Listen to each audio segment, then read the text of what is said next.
Ada beberapa hal yang menjadi sebab malasnya kita atau beratnya kita dalam mendirikan sholat.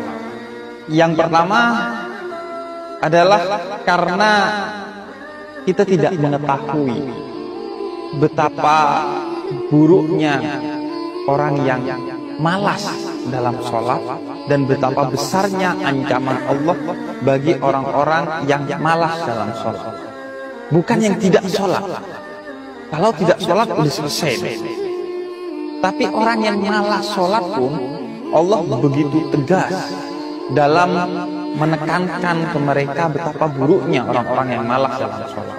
Dalam surat Al-Ma'un ayat keempat, Allah menyebut orang yang malas dalam sholat itu sebagai orang mendustakan agama.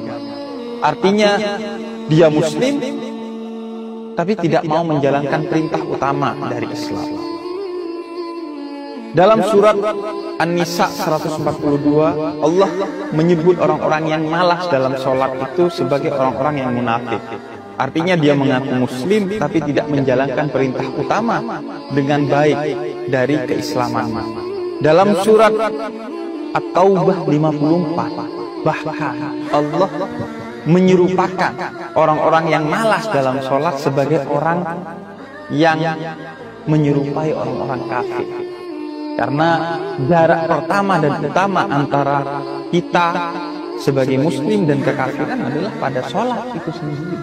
Maka jika kita tahu kalau malas dalam sholat saja begitu dahsyat Allah bersikap tegas, apalagi ketika kita lalai dalam sholat atau ingkar dalam sholat.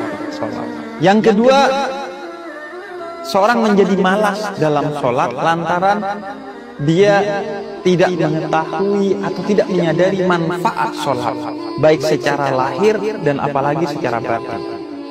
Secara batin, sholat itu adalah jarak terdekat kita dengan Allah Subhanahu wa Ta'ala, yaitu dalam sujud.